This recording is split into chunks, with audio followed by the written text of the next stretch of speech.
우리가 성경을 하나님의 말씀이라고 얘기할 수 있는 것은 성경에서 하나님을 계시하기 때문에 그런 것이죠. 그래서 우리가 성경을 통해서 하나님을 인격적으로 알아가야 됩니다.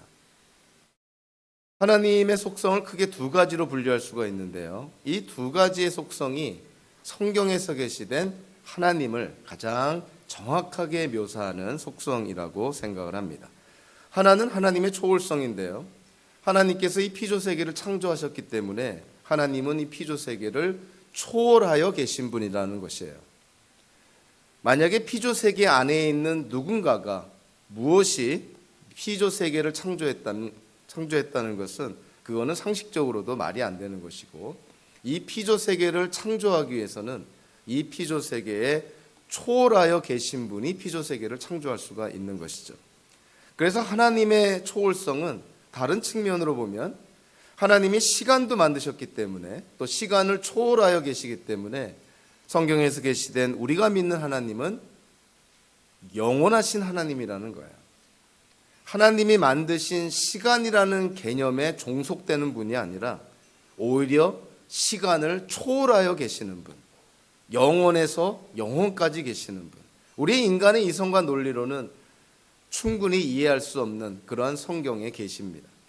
하나님은 초월하여 계신 분이시고 하나님은 영원하신 분이시다.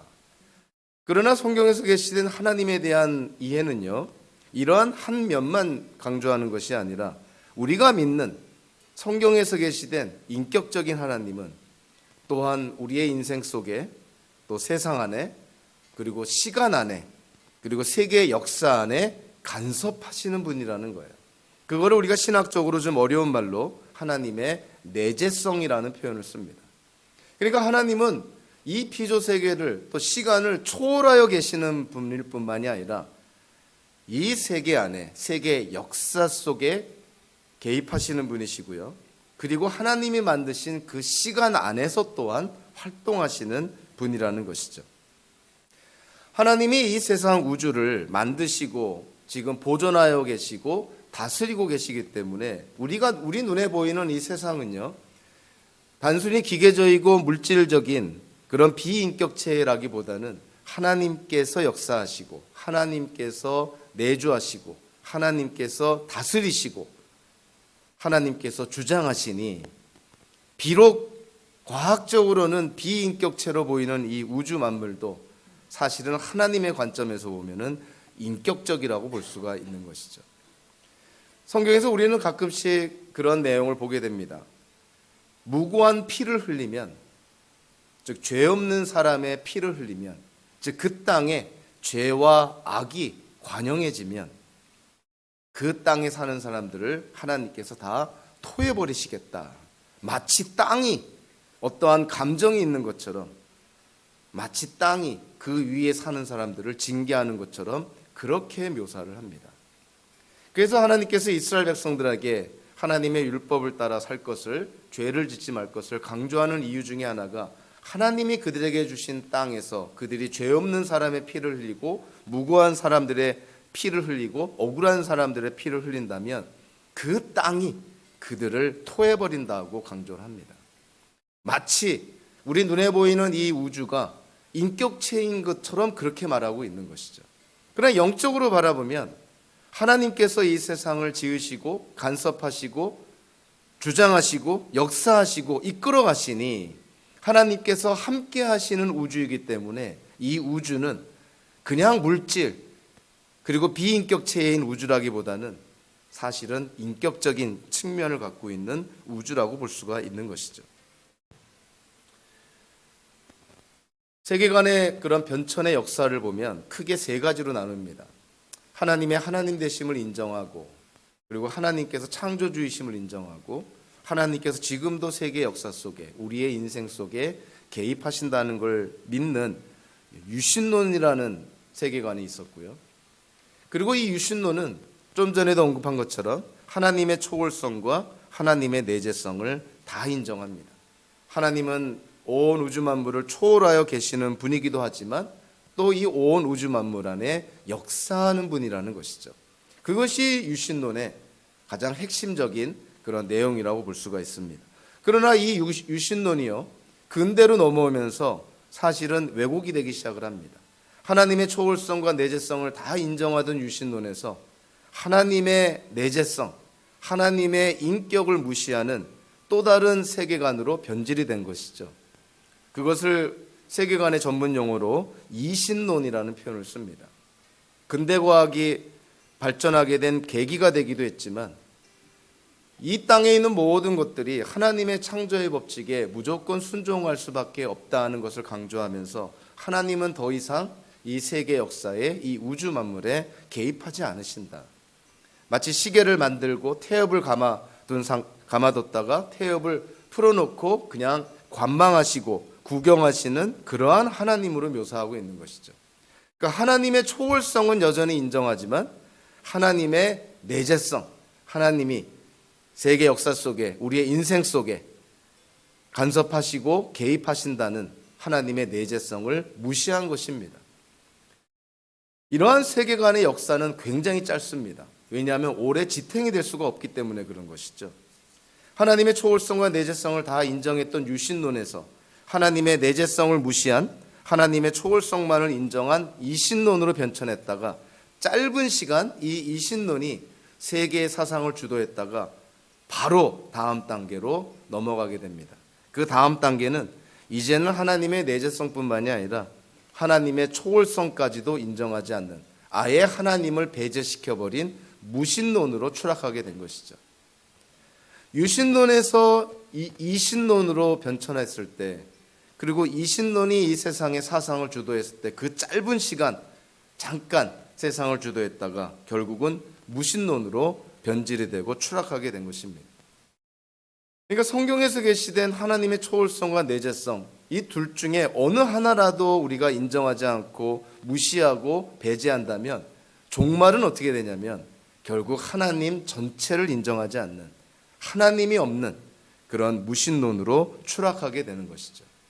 그래서 세상을 바라보는 관점이 이제는 하나님의 역사, 하나님의 계획, 혹은 이 우주 만물을 초월하는 어떤 창조주 하나님의 존재는 온데간데 없고 눈에 보이는 물질이 전부다. 물질주의에 빠지게 되고요. 자연주의에 빠지게 되고 결국은 하나님이 배제된 세속주의에 빠지게 되는 것이죠. 그래서 모든 세계관에 가장 분기점이 되고 핵심적이 되는 것은 창세기 1장을 믿느냐 하는 거예요. 창조주 하나님의 존재를 믿느냐. 그리고 창조주 하나님에 의해서 온 피조 세계가 창조되었다는 것을 믿느냐. 기독교 세계관은 거기서부터 출발하는 것이죠. 베드로후서에 나오는 이 거짓 교사들, 그들은 언뜻 보기에 하나님을 다 믿는 것 같고 하나님의 존재를 믿는 것 같고 창조주 하나님을 믿는 것 같고, 그러나 베드로후서가 진행이 되면서 우리에게 비춰지는 그들의 모습은 결국 그들은 하나님이 없는 그러한 관점으로 세상을 바라보고 있다는 거예요. 하나님이 없이 세상을 바라보니 눈에 보이는 물질이 전부고, 눈에 보이는 물질은 원인도 알 수 없는, 이유도 알 수 없는, 근원도 알 수 없는 가운데 영원부터 있었고 지금도 있을 것이고 앞으로 영원토록 있을 것이다. 눈에 보이는 물질이 전부라는 그런 물질주의, 자연주의에 그들이 빠져버린 것이죠. 처음에는 그들이 하나님을 어떻게 생각하는지 모르겠지만 베드로 후서에 나오는 거짓 교사들의 그들의 세계관은 결국은 자연주의, 물질주의, 세속주의, 무신론자라는 것이죠. 그래서 그들의 주장은 지극히 성경의 주장과 배치되고 충돌하고 있는 것이죠. 세상에 종말이 어딨냐? 눈에 보이는 물질은 영원할 것이다. 예수님께서 재림한다고 벌써 얼마 오랫동안 기다렸지만 예수님의 재림의 흔적은 보이지도 않고 믿을 만한 것이 못 된다. 마지막 날에 마지막 심판이 있을 거다. 믿을 만한 것이 못 된다. 그냥 눈에 보이는 물질 세계에 그냥 원하는 것을 하면서 즐기면서 그렇게 살아라. 거기에 대해서 사도 베드로가 지난번 본문을 통해서 역사를 들어서 특히 노아의 대홍수를 예를 들어서 그들의 주장을 반박하고요. 자, 오늘도 사도 베드로가 그 거짓 교사들의 주장이 얼마나 어이가 없는 것인지 통렬하게 반박을 합니다. 8절을 통해서 사도 베드로가 성경을 예를 들어서 그런 거짓 교사들의 주장을 반박을 합니다. 8절 전반부에 사랑하는 여러분이라는 표현이 나오죠. 이 베드로 후서에서 이 사랑하는 여러분이라는 표현, 특별히 베드로후서 3장에서 반복해서 등장을 합니다. 그래서 이 베드로후서라는 서신서는 거짓 교사들을 정죄하고 그들을 비난하려고 쓴다는 것보다는 오히려 초대교회 성도들, 사랑하는 자들, 사랑하는 여러분이라고 칭한 성도들을 향한 서신서라고 볼 수가 있는 것이죠. 사도 베드로가 거짓 교사들을 정죄하고 비난하다가 사랑하는 사람들이라고 화제를 돌렸을 때 분명히 거짓 교사들과 사랑하는 사람들과는 대조적인 측면이 있는 것이죠. 사랑하는 사람들은 누굴까? 하나님의 사랑 안에 있는 자들. 그래서 하나님의 사랑으로 살아가는 자들. 그리고 하나님이 주신 사랑에 감사해서 하나님을 사랑하며 살아가는 자들. 그 하나님의 언약적 사랑 안에 있는 자들. 그들을 향해서 사도 베드로가 사랑하는 여러분이라고 표현한 것이죠. 이 사랑하는 여러분이라고 번역된 이 단어가 사실은 신적 사랑을 가리키는 아가페에서 파생을 합니다.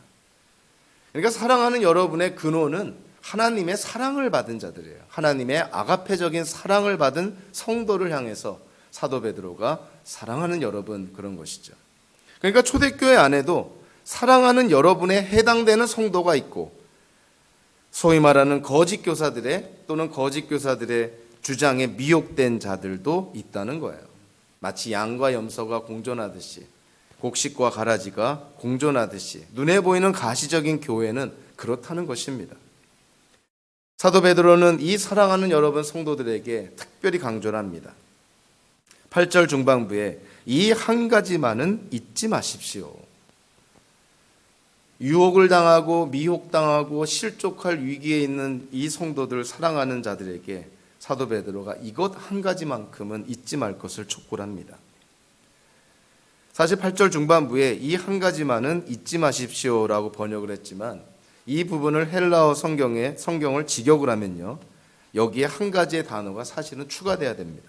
이 한 가지만은 여러분 잊지 마십시오.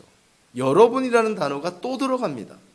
그러니까 사랑하는 자들아, 사랑하는 여러분 이렇게 호칭을 해놓고 다시 강조하는 것이죠. 여러분 이것만큼은 잊지 마십시오. 하나님의 언약 아래, 하나님의 사랑 안에, 하나님의 사랑으로 그리고 하나님을 사랑하며 살아가는 사랑하는 성도 여러분 이것만큼은 잊지 마십시오. 절대로 잊어서는 안 됩니다. 그러면서 8절 후반부에 우리에게 잘 알려진 표현을 하고 있죠. 주님께는 하루가 천년 같고 천년이 하루 같습니다. 성도가 잊지 말아야 될 것, 도대체 사도 베드로가 무엇을 강조하는 것일까? 성경학자들 중에서는 하루가 천년 같고 천년이 하루 같다라는 이 표현을 문자적으로 또 해석하려는 억지를 피우기도 합니다. 그래서 하나님이 6일 동안 세상을 창조하셨다는 것을 이 본문의 말씀을 인용을 하면서 하나님이 세상을 6천년 동안에 창조했다. 뭐 이렇게 문자적으로 해석하는 경우들도 있는데요. 사실 성경에서 특별히 종말과 관련해서 이런 숫자나 상징이 나왔을 때는 말 그대로 상징적으로 이해를 해야 되는 것이죠. 요한계시록 20장에서 천년 왕국이 나왔을 때 그 천년도 마찬가지인 것이죠. 천년을 문자적으로 해석을 해서 천년 동안 예수님과 성도들이 다스릴 지상 왕국이 도래한다. 요한계시록 전체를 바라보는 해석의 기준에도 어긋날 뿐만이 아니라 특별히 예언서나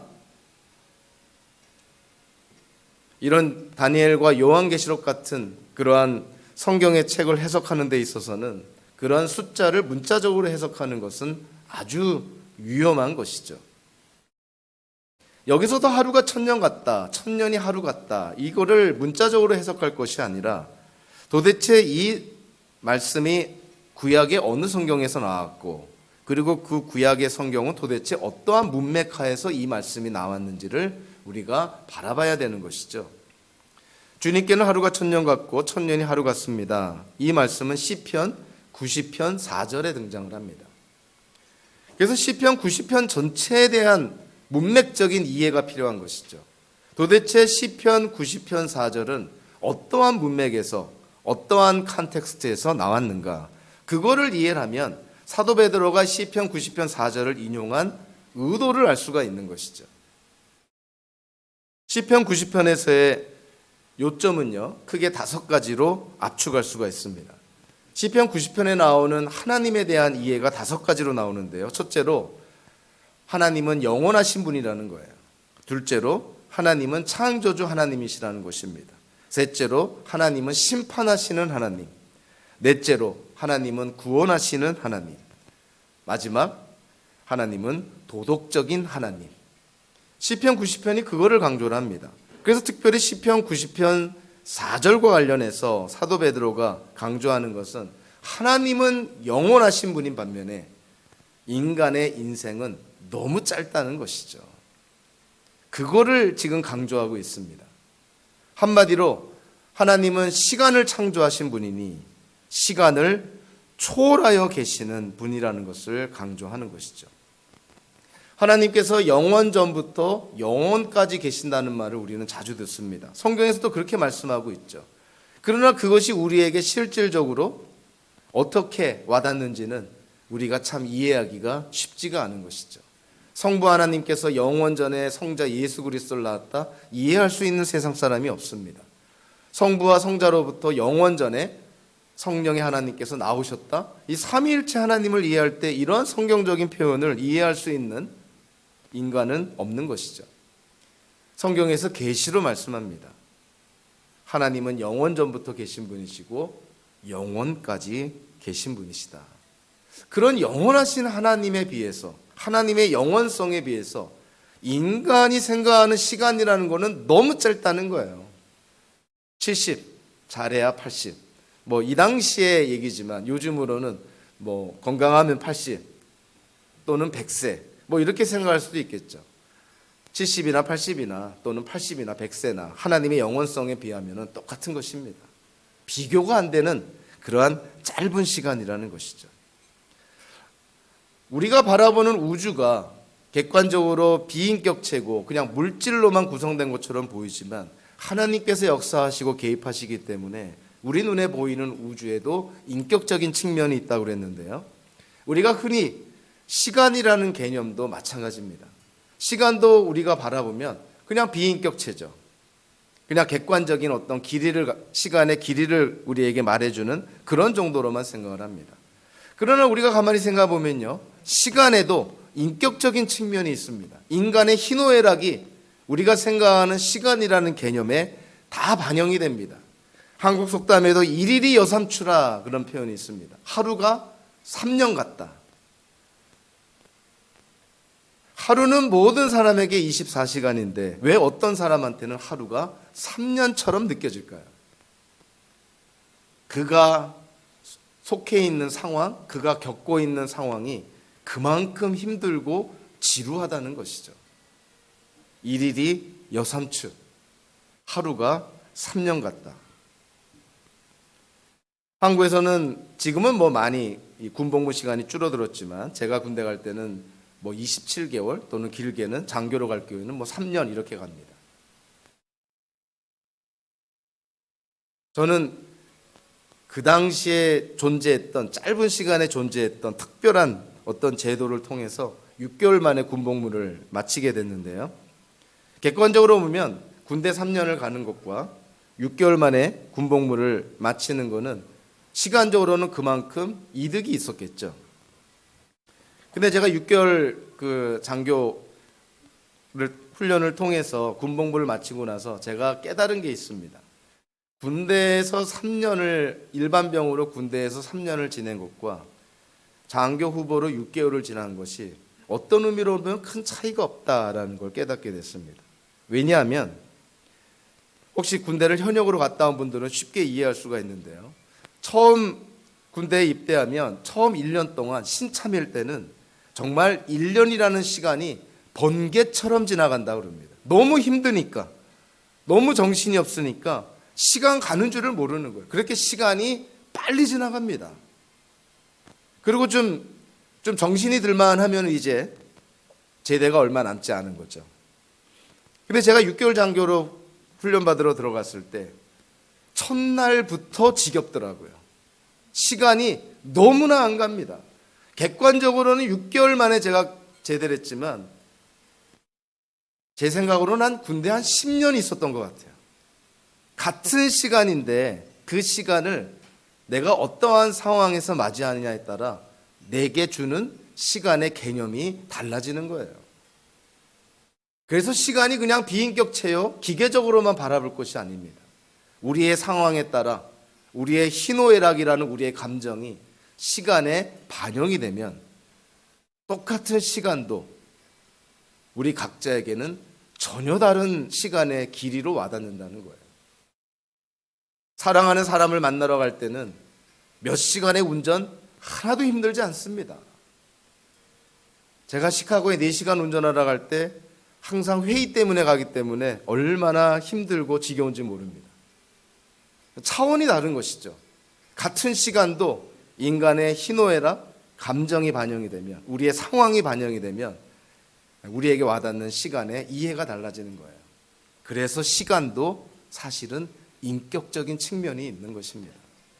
그러니까 우리가 가만히 생각해 보면 우리가 살고 있는 이 우주, 피조 세계조차도 인격적이고 우리가 기계적이라고 생각하는 시간이라는 개념 자체도 사실은 인격적인 그런 측면이 있는 것이죠. 자, 그런 측면에서 하루가 천년 같고 천년이 하루 같다. 왜 하나님께서는 하루가 천년처럼 느껴지실까? 사실 그것은 9절에 나와 있죠. 하루가 왜 천년처럼 느껴질까?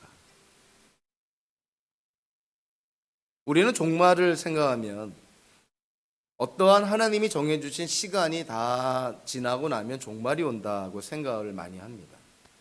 그러나 성경을 가만히 들여다보면요, 종말에 대해서 언급을 할 때, 예수님의 재림에 대해서 언급을 할 때 그거를 시간과 관련해서 얘기를 하지 않고요, 어떠한 인물이나 어떠한 사건과 관련해서 얘기를 합니다. 세계 종말은 언제 옵니까? 성경에서 이렇게 말하죠. 복음이 땅끝까지 전해졌을 때, 모든 민족에게 복음이 전해졌을 때, 하나님의 택한 백성이 다 구원받을 때. 세상 종말이라는 것은 우리 미국 사회에서 정말 시간, 타임 오리엔티드 된 시간 중심적인 그런 삶을 산 사람에게는 성경에서 말하는 이벤트 중심적이고 사람 중심적이고 사건 중심적인 이러한 표현이 그렇게 쉽게 와닿지 않습니다. 그래서 성경에서 말하는 종말은요, 어떤 딱 정해진 시간이 있는 것이 아니라 어떠한 사건이 이루어지고 그 사건이 성취가 될 때, 그때 종말이 온다는 거예요. 그래서 사실 세상의 종말은 어떤 의미로 보면 열려 있습니다. 땅끝까지 복음을 전해야 되는 것, 모든 민족에게 복음이 전파되는 것. 사실 땅끝까지 복음을 전하고 모든 민족에게 복음을 전하는데 하나님께서 누구를 사용하시나요? 먼저 구원받은 기독교인들을 사용을 하시죠. 자, 그러면 땅끝까지 복음을 전하고 모든 민족에게 복음을 전하는 그것이 이루어지고 성취되는 데에는 자, 어떠한 요소가 들어가 있나요? 하나님의 주권 속에 그 사건이 이루어지는 것은 분명한 것인데 그러한 사건이 이루어지고 성취되는 과정 속에 인간의 책임이라는 요소가 들어가는 거예요. 우리가 얼마나 최선을 다해서 복음을 전하고 얼마나 최선을 다해서 정말 복음이 아직 들어가지 않는 그런 미전도 종족에게 정말 복음을 전하느냐, 우리가 얼마나 열심으로 예수님의 위대한 지상 명령을 순종하며 실천하느냐에 따라서 세상의 종말이 오는 시간이 달라지는 것이죠. 그러니까 세상의 종말은 정해진 시간이 아니라 하나님이 말씀한 사건이 이루어지고 성취가 돼야 세상에 종말이 옵니다. 모든 민족에게 복음이 전해질 때, 땅끝까지 복음을 전할 때, 창세전에 하나님께서 구원하시기로 작정한 사람들이 다 구원받을 때, 그때 세상에 종말이 온다는 거예요. 그래서 하나님은 지금도 기다리고 계신다는 것이죠. 구원을 주시기로 작정한 하나님의 백성들이 다 구원받을 때까지 하나님은 지금도 기다리고 계신다. 그런데 그 하나님의 기다리시는 하나님의 마음이 마치 하루가 천년 같다. 하나님의 마음을 우리가 좀 이해할 수 있지 않습니까? 모든 하나님의 택한 백성들이 구원받기를 원하는데 아직도 하나님께로 나오지 않는 사람들을 기다리는 하나님의 마음. 그래서 오늘 9절에 보면요, 이제 사도 베드로가 그런 거짓 교사들이 세상에 종말이 없내느니, 예수님의 재림이니 이런 게 없내느니, 새하늘과 새 땅이 없내느니, 이러한 그들의 주장에 대해서 9절에서는 하나님의 성품을 예를 들어서 그들의 주장을 반박을 합니다. 도대체 하나님이 어떤 분이시냐? 우리가 항상 신앙생활을 하면서 또는 성경을 우리가 바라보면서 또 우리의 인생을 바라보면서 항상 우리가 점검해야 되는 것이 있죠. 내가 믿는 하나님은 누구시냐 하는 거예요. 내가 믿는 하나님이 누구신가? 과연 내가 믿는 하나님이 성경에서 계시된 하나님인가? 성경에서 계시된 하나님은 어떤 하나님인가? 사도 베드로가 오늘 9절에서 성경에서 계시된 하나님을 언급을 합니다. 9절 전반부에 사도 베드로가 이렇게 말하죠. 어떤 이들이 늦는다고 생각하는 것 같이 주님께서는 약속을 더디 지키시는 것이 아닙니다. 한마디로 하나님은 신실하신 분입니다. faithful 하신 분입니다. 하나님은 믿으신 분입니다. 하나님은 약속을 지키시는 분이십니다. 하나님은 언약의 하나님이십니다. 사도 베드로가 하나님의 성품에 대해서 언급을 하면서 우리가 믿는 하나님이 바로 이와 같이 신실하신 하나님이시라고 강조를 합니다. 어떤 이들이 거짓 교사들과 그 거짓 교사들의 거짓된 주장에 미혹된 일단의 무리들, 그 어떤 이들이 하나님이 약속을 더디 지킨다고 얘기하는데 절대 그런 것이 아닙니다. 하나님은 신실하신 하나님이시기 때문에 하나님은 약속을 꼭 지키시는 분이십니다. 그러면서 9절 중반에 도리어 여러분을 위하여 오래 참으시는 것입니다. 여러분을 위하여. 사도 베드로가 여기서 말하는 여러분은 누굴까요? 성도만을 의미할까요? 아닙니다. 놀랍게도 지금 교회를 해치는 그런 거짓 교사들도 다 포함이 되어 있는 것이죠. 이 서신서를 듣고 읽는 여러분들을 위해서 하나님께서 지금 참고 기다리고 계십니다. 한마디로 하나님은 인내하시는 분이라는 거예요. 9절 후반부에서 또 다른 하나님의 성품이 등장을 합니다. 하나님께서는 아무도 멸망하지 않고 모두 회개하는 데에 이르기를 바라십니다. 하나님은 심판하시고 징계하시기를 원하시는 하나님이 아니라 하나님은 구원하시기를 원하시는 하나님, 즉 구원의 하나님이시라는 거예요. 하나님이 지금 왜 이 거짓 교사들이 교회를 그렇게 위험에 빠뜨리고 있음에도 불구하고 왜 하나님은 행동하지 않으실까? 이유가 단 하나라는 것이죠. 이유가 단 하나예요. 하나님께서 구원하시고자 하는 모든 이들이 구원받을 때까지 하나님은 참고 인내하고 계시다는 거예요. 하나님이 무관심해서 하나님이 이 세상을 방관하시는 것이 아니라는 거예요. 하나님께서 하신 약속을 잊어버렸기 때문이 아니라는 거예요. 하나님은 신실하신 하나님이시지만 하나님이 구원을 주시기로 작정한 자들이 다 구원받을 때까지 하나님은 지금 인내하시고 참고 기다리고 계시다라고 말씀을 합니다. 하나님은 신실하신 하나님, 그리고 인내하시는 하나님, 구원의 하나님이시라는 것이죠. 하나님은 아무도 멸망하지 않고 모두 회개하는 데 이르기를 바라신다라는 이 말씀을 통해서 이걸 또 자칫 잘못 이해해서 이 땅에 태어난 모든 사람들을 하나님이 다 구원하시기를 원한다, 이렇게 잘못 이해해서 우주적 보편 구원설, 유니버설리즘을 주장해서 꼭 예수 믿지 않아도 다 구원을 받고 태어나기만 하면 죽을 때 다 구원받는다, 이런 말 같지도 않은 구원론을 피는 사람들도 있습니다. 여기서 우리가 좀 균형 있게 바라봐야 될 것은 하나님이 택한 자들을 다 구원하기를 원하신다는 것이죠. 아무도 멸망하지 않고 모두 회개하기를 원한다. 이 베드로 후서라는 서신서를 쓸 때 이 서신서를 읽고 있는 초대교회 성도들 가운데는 좀 전에도 얘기한 것처럼 거짓 교사들도 있고 또 그들의 주장에 미혹된 그런 자들도 있는 것이죠. 그들도 다 포함합니다. 너희들도 회개에 이르기를 원한다. 그래서 하나님은 지금 참고 기다리고 있다는 것이죠. 자, 그러한 하나님의 마음을 우리가 이해를 한다면 도대체 심판과 멸망은 누가 당하는 것일까요? 심판과 멸망은 누가 당합니까? 죄인이 자기 죄를 회개하지 않는 경우. 사람들이 심판과 멸망을 당하는 것은 죄가 있기 때문이 아닙니다.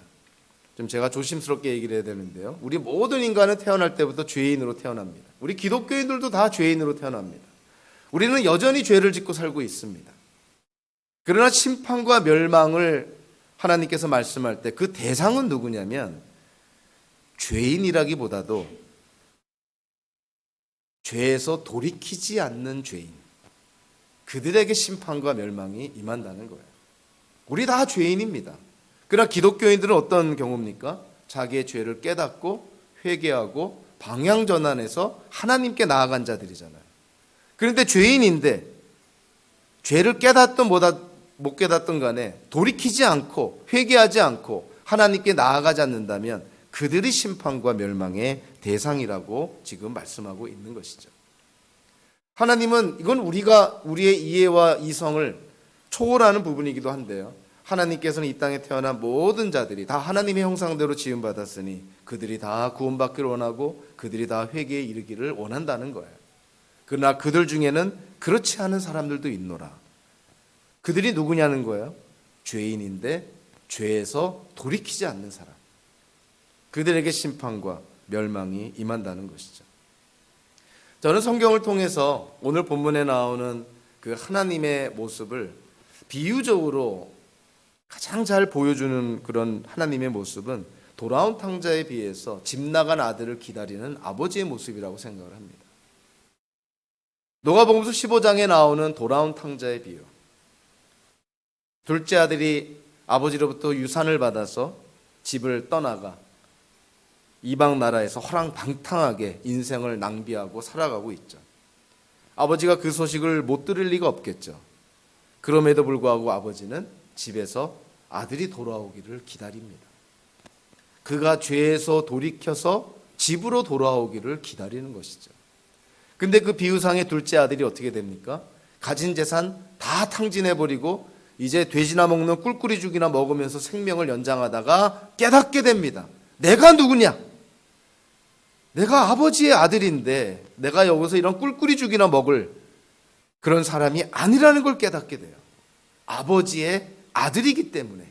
그래서 그 아들이 지금의 삶을 돌이켜서 아버지가 기다리는 집으로 갑니다. 아들이 집으로 갔을 때 제일 먼저 반기는 사람이 누구였나요? 문 밖에서 기다리던 아버지였던 것이죠. 죄인이 가던 길에서 돌이켜서 회개해서 하나님께로 나아가면 제일 먼저 반겨주실 분이 누굴까요? 하나님이십니다. 그 모습을 돌아온 탕자의 비유에서 우리에게 보여주고 말씀하고 있는 것이죠. 하나님은 지금도 기다리고 계시다 하는 거예요. 모든 사람이 다 회개하여 하나님께로 돌아오기를 기다리고 계시다. 베드로가 똑같이 얘기하고 있습니다. 왜 이 세상의 심판이 바로 임하지 않을까? 저렇게 하나님을 조롱하고 성경의 계시, 사도들의 가르침을 조롱하는 저들 보란듯이 왜 하나님의 심판, 세상의 종말이 바로 임하지 않을까? 하나님은 모든 자들이, 하나님께서 택한 모든 자들이 다 회개하고 구원받기를 원하셔서 지금도 하나님은 하루가 천정같이 지금 참고 기다리고 계시다는 거예요. 하나님이 힘이 없어서, 하나님이 기억을 못해서, 하나님이 세상 일에 관심이 없어서 지금 이 세상이 옛날이나 지금이나 앞으로도 영원토록 똑같을 것처럼 보여지는 것이 아니라는 거예요. 하루하루가 분명한 것은 세상 종말에 가까워집니다. 그럼에도 불구하고 하루하루 하나님께서 세상의 종말을 임하지 않는 단 하나의 이유는 하나님이 인내하시고 하나님이 택한 자들이 다 구원받기를 원하기 때문이라는 것이죠. 사도 베드로는 이 거짓 교사들의 그런 주장과 또 그들의 조롱을 구약 성경을 통해서 하나님의 성품을 통해서 반박을 하고, 이제 마지막으로 10절에서 예수님의 약속을 들어서 거짓 교사들의 주장을 반박을 합니다. 예수님의 약속이 뭐였나요? 계시록 3장 3절에 보면 예수님께서 내가 도둑같이 올 것이다 이렇게 얘기를 합니다. 내가 도둑같이 올 것이다. 사도 베드로도 데살로니가전서 5장 2절 4절에서 주님의 날이 도둑처럼 온다라고 얘기를 합니다. 오늘 본문에서 사도 베드로가 주님의 날은 도둑같이 올 것입니다. 이 도둑같이 온다는 말은 두 가지 의미가 있는 것이죠. 첫째는 예고 없이 갑작스럽게 생각지 않았던 방식으로 주님이 재림하신다는 것이에요. 그런데 주님이 도둑같이 온다고 했는데 여기에는 어떠한 전제가 있냐면, 사실 주님께서, 예수님께서 이 땅에 다시 오신다는 이 약속은 이미 예고된 사실이라는 거예요. 도둑같이 오시지만 이미 예고됐다는 거예요. 이미 말씀했다는 거예요. 어떤 의미로 보면 기다리는 성도들에게는 이미 약속한 것이죠. 내가 다시 오겠다. 도둑같이 오지만 예수님은 예고하신 대로 분명히 다시 오신다는 거예요. 그래서 사도 베드로가 이 거짓 교사들을 주장을 반박하면서 너희들은 예수님의 재림이고 세상의 종말이고 마지막 심판이고 새하늘과 새 땅 그거 다 믿을 만한 것이 못 된다고 하지만 예수님은 분명하게 말씀하셨다는 거예요.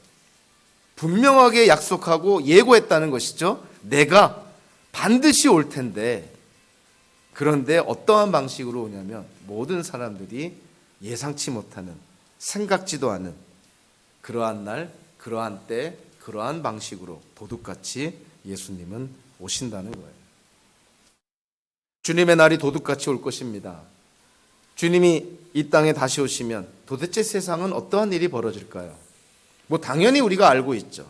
마지막 심판, 최후의 심판을 통해서 그리스도 어린 양의 생명책에 이름이 기록된 자들은 영생을 누리게 될 것이고, 그렇지 않은 자들은 평생에 자기가 행한 것에 기초해서 하나님께 징계를 받게 될 것이라는 것이 요한계시록 20장의 말씀이에요.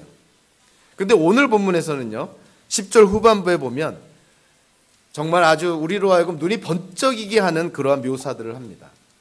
주님이 올 것이다. 이게 미래형이에요. 예수님의 재림을 강조합니다. 주님이 오시면 10절 후반부에 어떠한 일이 벌어진다고 되어 있냐면, 마찬가지로 세 가지 미래형 동사를 사용하면서 예수님의 재림 때 일어날 일들을 묘사합니다. 첫째는 하늘들이 사라질 것이다. 우리 세번역에서는 하늘이라고 번역을 했지만 원어적으로는 복수형입니다. 하늘들은 사라질 것이다. 두 번째로 원소들이 불에 녹아버릴 것이다 라고 되어 있죠. 근데 사실 여기는 조금 부연해서 해석을 해야 됩니다. 번역을 해야 되는데요, 원소들이 불에 타서 또는 불에 휩싸여서 해체될 것이다, 이렇게 번역을 해야 돼요. 해체될 것이다가 미래형 동사고, 불에 탄다는 것은 그 미래형 동사를 지원하는 분사 구문입니다. 그러니까 원소들이 불에 타서 해체될 것이다, 이렇게 번역이 돼야 되겠죠. 그리고 세 번째는 무슨 일이 일어납니까? 땅과 그 안에 있는 모든 일들이 다 드러날 것이다 라고 얘기를 합니다. 자, 마지막 날에 예수님이 이 땅에 다시 오실 때 베드로가 어떻게 묘사합니까? 하늘들이 다 사라질 것이다. 원소들이 다 해체될 것이다. 땅과 땅에 있는 모든 일들이, 우리가 행한 모든 것들이, 우리의 마음에 품은 생각, 말과 행동으로 한 모든 것들이 하나도 남김없이 다 드러날 것이다 라고 얘기를 합니다. 모든 것이 드러난다고 했을 때 저와 여러분들 이 말씀을 들으면 우리에게 뭔가 긍정적이고 건설적이고 뭔가 행복한 소망을 가져다 줍니까? 모든 것이 다 드러나는데, 저와 여러분들의 인생 속에 우리가 마음에 품은 것, 상상한 것, 말과 행동한 것, 그 모든 것이 남김없이 다 드러난다고 한다면 저와 여러분들 하나님 앞에 섰을 때 누가 하나님께 내가 의인이고 죄가 없다고 구원받을 자격이 있다고 누가 얘기할 수 있겠어요? 정말 그런 일은 생각만 해도 끔찍하지만 우리가 나중에 다 하나님 앞에 섰을 때 저와 여러분들이 평생 동안에 말하고 행동하고 마음에 품은 모든 것들 우리가 다 공유한다고 생각한다면 얼마나 생각만 해도 끔찍할까? 여기서 모든 것이 다 드러난다는 것은 한마디로 심판을 정죄로 합니다. 모든 것이 드러난다는 것은 하나님 앞에서 심판을 받는다는 거예요. 특별히 여기서 좀 눈여겨봐야 될 것이 이 번역에도 좀 우리로 하여금 오해를 살 수 있는 그런 부분이 있는데요. 두 번째 미래형 동사 원소들은 불에 녹아버리고 좀 원어적으로 직역하면 원소들은 불에 타서 해체되어 버릴 것이다. 원소들이 불에 타서 해체될 것이다. 자, 그래서 어떤 분들이 이 말씀을 인용을 하면서 지금 눈에 보이는 이 세상 원소들이 다 불에 타서 소멸되고 없어질 것이다 라고 이해하는 사람들이 있습니다. 그래서 새하늘과 새 땅은 눈에 보이는 이 세상이 회복이 되고 완성이 되고 트랜스포밍, 변혁이 되는 게 아니라 완전히 소멸되고 파괴된다고 이해하는 사람들이 있습니다. 그러한 성경적인 이해에 일조를 하는 게 오늘 본문인 것이죠. 원소들은 불에 녹아버리고 원소들은 불에 타서 해체되어 버리고.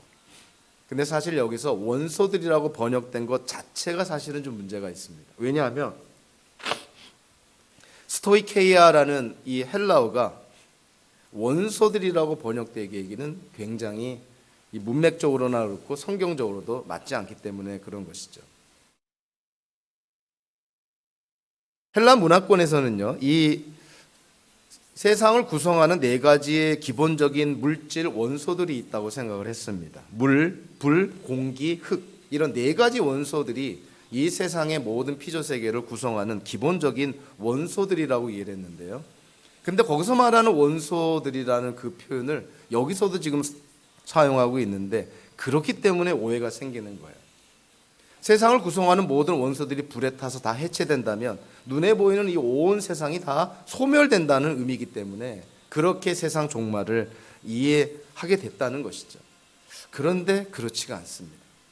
우리가 왜 이것을 다르게 바라봐야 된다고 생각할 수 있냐면 사도 바울이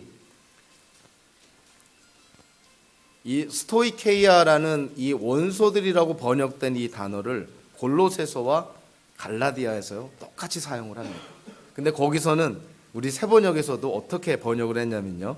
골로새서 2장 8절 20절에서는 이 스토이케이아 원소들이라고 번역된 이 헬라어를 세상의 유치한 원리라고 번역을 합니다. 원소가 아니에요. 원리. 세상을 지금 주도하고 있는 어떠한 원리라는 측면에서 번역을 합니다. 갈라디아서 4장 3절 9절에서도요. 똑같은 스토이케이아를 사용했는데 같은 의미로 번역을 합니다. 세상의 유치한 교훈이라고 번역을 하죠. 원소, 물질이라고 번역하고 있질 않아요.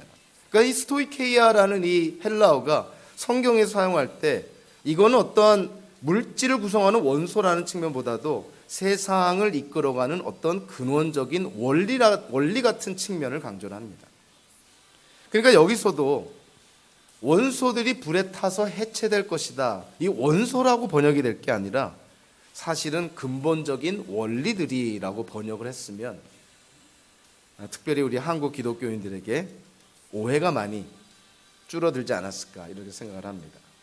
그러니까 세상 종말에는 어떻게 되냐면 근본적인 세상을 이렇게 좀 붙들고 있는 어떤 근본적인 원리들이 다 해체된다는 거예요. 원소가 물질이 불에 타서 없어진다는 것이 아니라 세상을 붙들고 있는 어떤 원리들이 해체된다는 것이죠. 여기서 우리가 굉장히 중요하게 바라봐야 될 점은 바로 앞에서 5절, 6절, 7절에서 물이라는 것을 우리가 이해를 할 때 노아의 홍수에 사용됐던 물, 하나님께서 세상을 창조할 때도 하나님의 말씀으로 창조하시고 그 말씀과 더불어서 보조적인 수단으로 하나님이 사용했던 것이 물이라 그랬어요. 그러니까 물을 어떤 경계 안에 가둠으로 말미암아 육지가 생겼다 그랬습니다. 근데 노아의 홍수, 물의 심판이 있었을 때는 어떻게 되냐면 하나님의 말씀으로 보존되던 그 물이 경계를 벗어나서 하나님이 정해놓으신 구역을 벗어났을 때 물에 의해서 세상은 멸망을 당했던 것이죠. 노아의 홍수 이전에는 물이라는 것이 하나님의 말씀과 더불어서 세상을 유지하는 데 쓰임받는 하나님의 도구였어요. 근데 노아의 홍수 이후에는 어떻게 되냐면, 자, 오늘 본문을 통해서 우리가 알 수 있는 것은요, 하나님의 말씀이 여전히 이 세상을 붙들고 있습니다. 근데 하나님의 말씀이 이 세상을 붙들고 보존할 때 그 하나님의 말씀을 돕는 하나의 보조적인 수단이 뭐냐면 그것이 바로 스토이케이아, 근본적인 원리라는 거예요. 근데 예수님이 이 땅에 오시면 그 세상을 붙들고 있는 그 원리를 사실은 유지하고 보존하는 하나님의 말씀이 역사하지 않기 때문에 그 근본적인 원리가 무너지고 해체가 된다는 것이죠. 마치 노아 홍수 이전에 경계 안에 가둬뒀던 물이 범람을 해서 세상을 멸망시킨 것처럼 이 온 우주 만물을 붙들고 있는 어떤 근원적인 원리가, 그거를 붙들고 있는 하나님의 말씀이 역사하지 않게 될 때, 그 근원적인 원리가 해체될 때 세상은 무너진다는 거예요. 온 우주 만물이 망하게 된다는 것이죠. 그런데 우리는 불에 타서 해체될 것이다 그러면 완전히 타서 흔적도 없이 사라지는 것인가 이렇게 생각하는데, 이 10절 후반부에 보면 그런데 그 근원적인 원리들이 불에 타서 해체돼서 하늘들이 사라지고 피조 세계가 무너져 내리는데 어떠한 결과가 또 나오냐면 땅과 그 안에 있는 모든 일은 드러날 것이다. 노아의 홍수도요, 우리가 생각해 보면 노아의 홍수가 온 지구를 덮었을 때, 그리고 물이 빠졌을 때 여전히 남아 있었죠. 하나님의 피조 세계는. 불의 심판에 의해서 세상을 붙들고 있는 원리들이 불에 타서 다 무너져 내리고 해체가 될 때, 그 우리 눈에 보이는 피조 세계가 다 소멸되고 파괴되는 것이 아니라 땅과 그 안에 있는 모든 일들은 드러날 것이다 라는 거예요. 그리고 이러한 과정을 통해서 새 하늘과 새 땅이 생겨나게 된다는 것이죠. 어찌 보면 그런 것입니다. 우리가 살고 있는 이 피조 세계, 인간의 죄로 말미암아 이 피조 세계 안에 죄가 들어왔죠. 하나님께 반역을 하죠. 인간도 계속 하나님께 반역을 합니다. 그래서 이 지구는 허무한 허무주의에 빠지게 되죠. 미래를 생각해도 소망이 없게 되는 것이죠. 이렇게 지구가 진행이 되고 우주가 진행이 되고 우리의 인생이 진행이 된다면 무슨 소망이 있겠는가. 그래서 허무주의에 빠지게 되는 것이죠. 이러한 우주, 이러한 피조 세계에 살고 있는 우리 인간, 이 모든 것이 불의 심판에 의해서 마치 용광로를 지나가면서 불순물이 다 빠져나가는 것처럼 하나님의 불의 심판에 의해서 더럽고 죄악되고 하나님 보시기에 불의한 것들은 다 불에 타서 없어질 것이고, 그 불의 심판을 견딘 것들만 새하늘과 새 땅에 들어가게 된다는 것이죠. 그래서 세상의 종말은 소멸을 가리키고 있지 않습니다. 세상의 종말은 하나님께서 원래 선한 목적으로 지으신 이 피조 세계가 원래 선한 피조 세계로 회복하는 것에 목적을 두고 있고, 그것을 우리가 완성이라고 표현을 합니다. 하나님이 세상을 창조하시고 죄로 인해서 이 피조 세계가 타락을 했고 예수 그리스도로 말미암아 회복이 시작이 되고 예수님의 재림을 통해서 그 회복이 완성이 된다는 것이죠. 그 완성하는 과정 속에 세상 종말에 불의 심판을 지나가게 된다는 거예요. 그래서 모든 것이 다 드러나서 마지막 심판에 하나님 앞에서 최후의 심판을 받게 되고, 그 최후의 심판을 지나간 모든 구원받은 자들이 영생을 받아 새하늘과 새 땅에서 하나님과 함께 영생을 누리게 된다는 것이죠.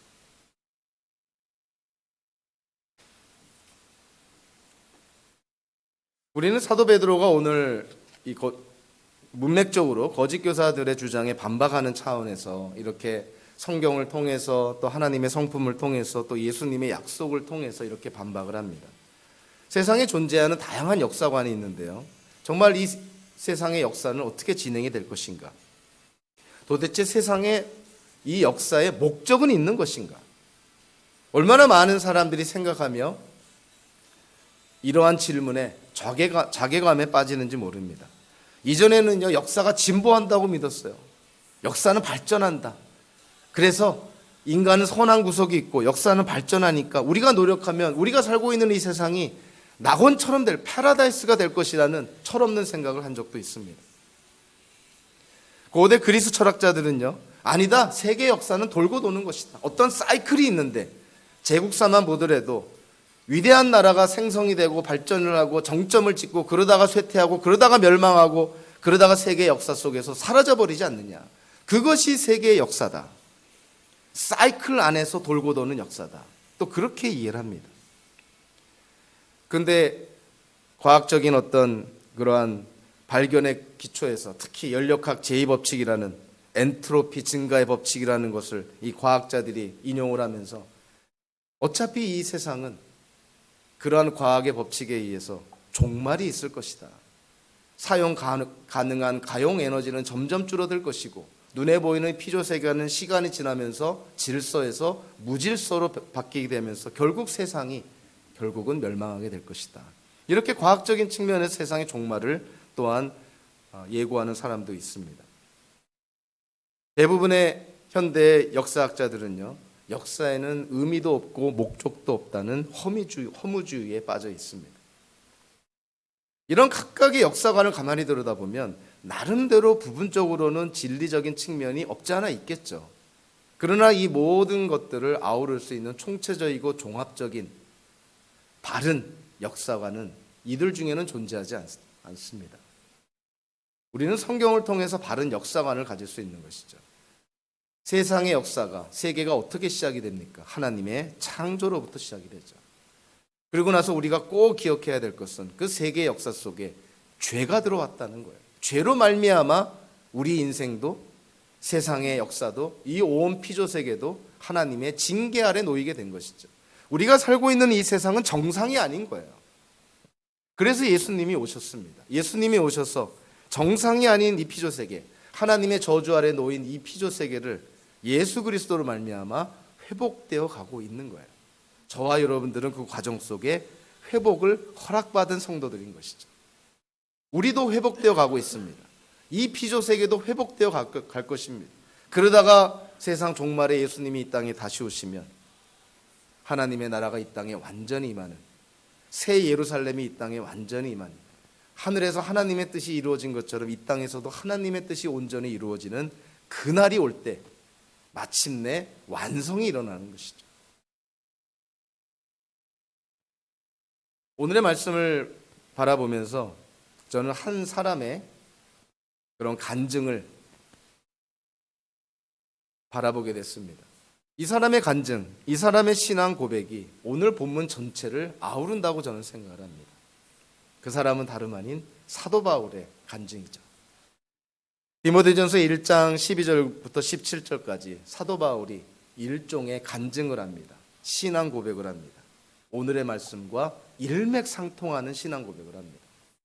사도 바울의 고백을 들려주면서 오늘의 말씀을 맺도록 하겠습니다.